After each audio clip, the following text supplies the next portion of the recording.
बुद्ध का जीवन। अध्याय 1। सिद्धार्थ का जन्म और भविष्यवाणी।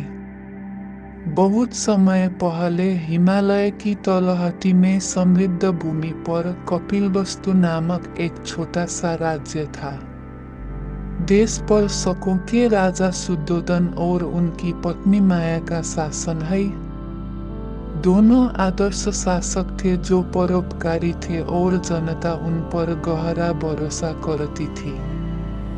हालांकि एक बात थी जिसका मुझे अफसोस है। समस्या यह थी कि उनके पास उत्तराधिकारी बनने के लिए कोई संतान नहीं थी। रहस्यमय स्वप्न का आगमन। एक रात किसाकी और माया को एक अजीब सपना आया।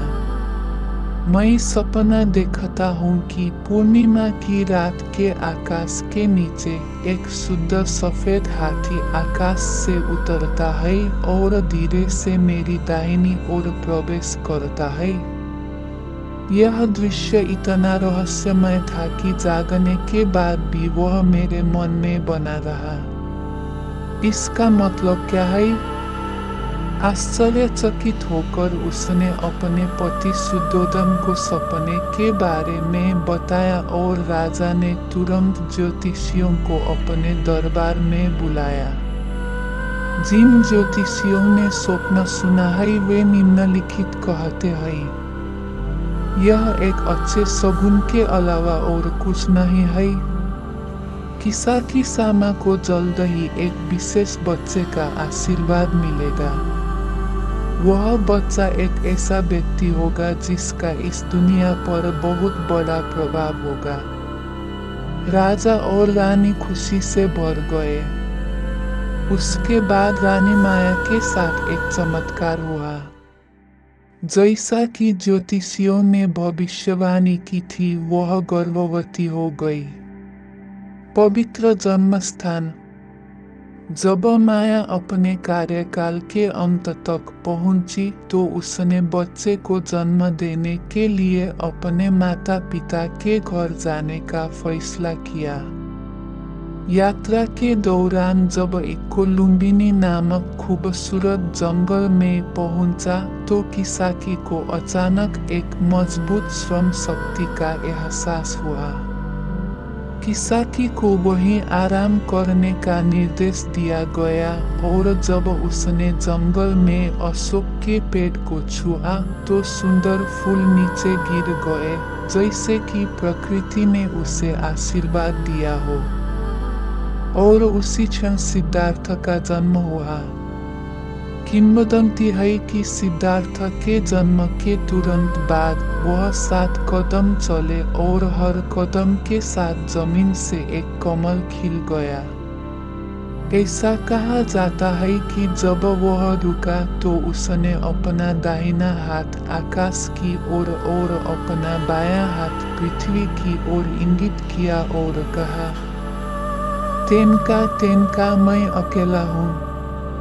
इन शब्दों का सही अर्थ यह है कि केवल मैं ही विशेष नहीं है, बल्कि सभी का जीवन अनमोल और अद्वितीय है। जो लोग वहां उपस्थित थे वे इस चमत्कारी दृश्य से आश्चर्यचकित थे और उनके मन में इसके प्रति गहरा सम्मान था। भविष्य की शुरुआत दुख से होती है। हालांकि खुशी के बीच दुख भी आता है। सिद्धार्थ के जन्म के ठीक 7 दिन बाद उनकी मां माया का निधन हो गया। माया की मृत्यु के बाद सिद्धार्थ का पालन पोषण उनकी चाची महाप्रजापति ने किया।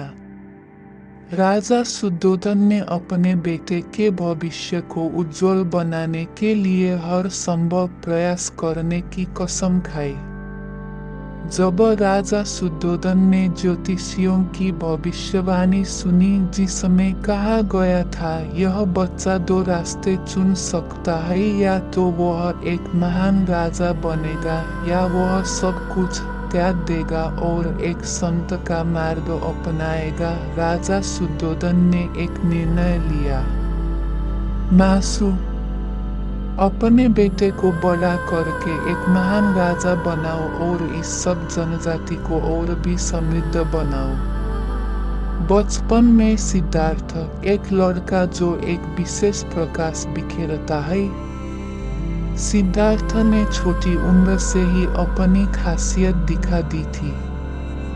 वह न केवल सुंदर दिखती थी बल्कि उसकी सौम्य आभा भी थी जो स्वाभाविक रूप से उसके आसपास के लोगों को आकर्षित करती थी। उन्होंने अपने शिक्षकों को आश्चर्यचकित करते हुए शिक्षाविदों और मार्शल आर्ट में भी तेजी से उत्कृष्टता हासिल की। एक दिन शाही महल में आयोजित फसल उत्सव के दौरान सिद्धार्थ एक पेड़ के नीचे बैठ गए और भीड़ की हलचल से दूर चुपचाप ध्यान करने लगे। भले ही वह केवल कुछ ही वर्ष का था, उसके हृदय में पहले से ही गहरी शांति और अंतर्दृष्टि विकसित हो चुकी थी। जब उनके पिता शुद्धोधन ने यह घटना देखी तो उन्हें आश्चर्य हुआ, लेकिन उन्हें एक बार फिर विश्वास हो गया कि उनका बेटा एक विशेष व्यक्ति था। असिता वह संत जो भविष्य बताता है। इस बीच एक बूढ़े संत असिता ने शाही महल का दौरा किया।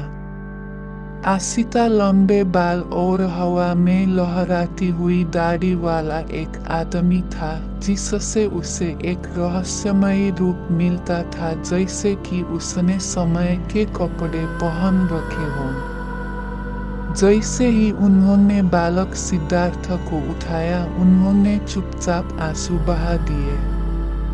यह स्थिति देखकर राजा शुद्धोधन ने चिंतित होकर पूछा, संत आप क्यों रो रहे हैं? क्या इस बच्चे के साथ कुछ बुरा हो सकता है? आसिता ने मुस्कुराते हुए उत्तर दिया, राजा यह बच्चा निश्चित रूप से महान ज्ञान प्राप्त करेगा और ऐसा व्यक्ति बनेगा जो दुनिया को बचाएगा। हालांकि मैं बूढ़ा हो गया हूँ और उस दिन को देखे बिना इस दुनिया को छोड़ना तय है। यही बात मुझे दुखी करती है। जब राजा शुद्धोधन ने ये बातें सुनी तो उनके हृदय में चिंता की लहर दौड़ गई। प्रबुद्ध बनने का क्या मतलब है? क्या यह राजा का तरीका नहीं है?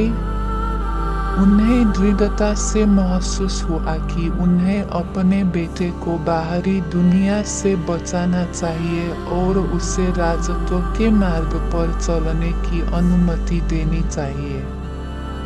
सोने का पिंजरा, एक संरक्षित बचपन। इस प्रकार सिद्धार्थ का बचपन राजा की इच्छा के कारण बाहरी दुनिया से अलग थलग बीता। वह हमेशा शानदार भोजन, सुंदर वेशभूषा, संगीत और खेलों से घिरे रहते थे, जिससे दुख और पीड़ा से मुक्त वातावरण बनता था। मेरे पिता शुद्धोधन ने मन ही मन प्रार्थना की, यह मेरा कर्तव्य है कि मैं इस बच्चे को कष्टों से दूर रखूं और एक सुखी जीवन जीऊं। हालांकि सिद्धार्थ के मन में बचपन से ही संदेह का एक छोटा सा बीज अंकुरित हो गया था। यह महल की दीवारों के बाहर की दुनिया में रुचि थी। पिताजी, आगे क्या है? पक्षी आकाश में कहाँ उड़ते हैं? हर बार राजा शुद्धोधन मुस्कुराते थे और उत्तर देते थे, वहाँ ऐसी चीजें हैं जिन्हें आपको जानने की आवश्यकता नहीं है। हालांकि सिद्धार्थ के दिल में पैदा हुई जिज्ञासा खत्म नहीं हुई बल्कि और भी मजबूत हो गई। अगले अध्याय की प्रस्तावना। इस प्रकार सिद्धार्थ का बचपन राजमहल में सुरक्षित रहकर बीता। हालांकि उसके दिल की गहराई में यह जानने की इच्छा चुपचाप जलती रही कि बाहरी दुनिया में क्या है। और यही वह प्रश्न है जो अंततः वह ट्रिगर बन जाता है जो उसे उसकी भाग्यवादी यात्रा पर ले जाता है। अगले अध्याय में सिद्धार्थ अंततः बाहरी दुनिया में कदम रखते हैं और मौत की उन घटनाओं का वर्णन किया गया है जो उनके जीवन को झकझोर देती है। आगे क्या झटके और एहसास इंतजार कर रहे हैं? अंत तक देखने के लिए धन्यवाद। मैं मेघने चुआई हूँ, फार साइटेड ब्लूसी की पोती। अगर आपको यह वीडियो पसंद आया तो कृपया लाइक और सब्सक्राइब करके हमारा समर्थन करें। मुझे बहुत खुशी होगी अगर आप टिप्पणियों में अपने विचार और सुझाव साझा कर सकें। मैं अगली बार आपके लिए और भी मज़ेदार सामग्री लेकर आऊँगी, इसलिए इसे मिस न करें। अगले वीडियो में फिर मिलेंगे। आपका बहुत बहुत धन्यवाद।